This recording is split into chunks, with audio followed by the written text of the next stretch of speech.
even bigger debt of gratitude than I realized, because this is hard. So thank you, Ken. I appreciate you doing that for me. Okay. Even more than I thanked you at the time. All right, it's time for the closing statements, and we're going to just give each candidate.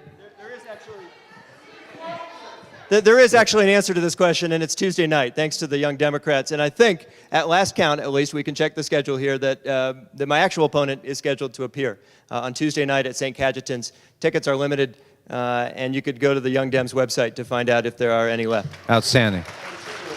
I'm sure there will be others. So watch this during the season. This should be a vibrant discussion. I know in my primary, I think we had over 40 debates.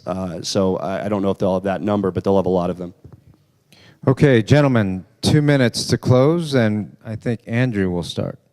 Well, I want to thank you again for your time, and I do want to thank Jared for this exchange. I was hoping, after hearing how much we agreed on healthcare policy and the need to reform campaign finance and financial reform and perhaps energy policy, if we had a chance to discuss, that he might actually join our team before the end of the evening. Just saying. But I guess he's me. That's fine. Look, in the end, of course, this election is not about my job or Jared's job or anybody else. It's about your jobs and your well-being. Millions of Americans are losing their savings and their pensions and their paychecks and their health care, while the Senate acts as if it has all the time in the world. And perhaps they think that way because they enjoy 6-year terms. They don't have to worry about their health insurance. They don't have to balance a budget. But we do, and we cannot afford to wait.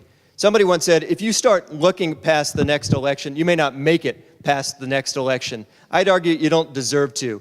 We got the power now to make a difference on a whole range of issues, some of which we've covered tonight. We should use that power. We should act as if we are in charge, because the truth is, we are. Thanks for your time tonight.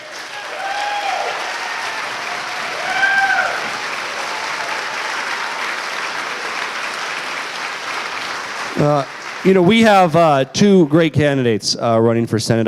I've known both of them for close to a decade. I now work in Washington, about 200 yards from where Michael Bennet works, and I have been blown away by the job that he has done as a new senator. Not only getting on to the right committees, already emerging as a leader, willing to talk about and take on the important issues, including being a force for real change within the Democratic caucus of the Senate. I think the experience that he brings is exactly what we need in the United States Senate today. Somebody who has run a school district to be there when we write the educational policies for the next decade. Somebody who has turned around companies and run companies to be there at a time when we need people who have the savvy to make sure that people can't slip through the financial regulatory forms that we create and create another crisis.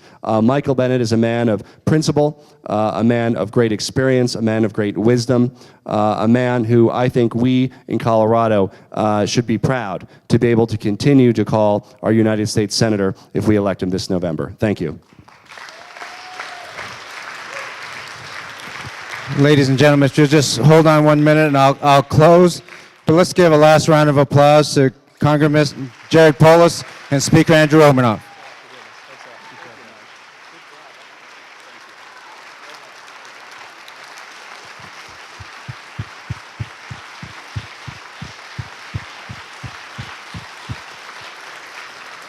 I know it's been a long night, so I'll close real quickly. Unfortunately, unlike what my son said, we cannot run away. And we have one of the most important elections coming up. President Obama needs help. You can see that a man as great as he, a leader as great as he, can't do it alone. Now, I don't know a lot about a lot of things. I don't know why reality TV is as important as it is to some folks. I don't know why some medical students smoke. And I don't know why some people in California wear dress shoes with no socks. But I do know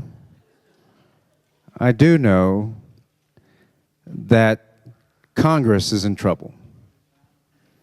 That the American public's faith in our congressional leaders, our senators, is at an all-time low, and maybe deservedly so.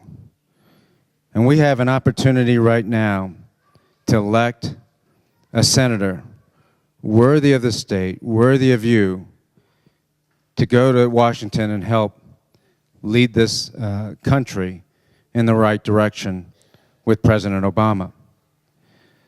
The other thing I know is that in times that are tough, in times of change, with the poor economy, most people will go in one of two directions: either their best hopes or their worst fears. And we have politicians out there who have a choice. Either they will move people to their best hopes, or they will take advantage of people's worst fears. And leadership is about bringing people to their best hopes. But as you know what I'm going to say, because it's true, and it's evident in this group here, that it isn't just about the folks who are in Congress. It is about the leadership that everybody shows on a day-to-day basis. In your individual interactions with people, do you raise them to their best hopes, or do you allow them to gravitate to their worst fears?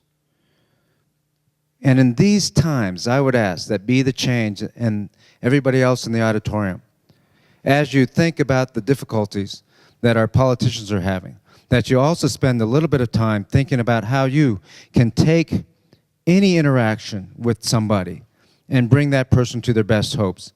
Because in the end of the day, that's what's going to change this country. It's when you are the change you want to see in the world. Thanks for your time tonight.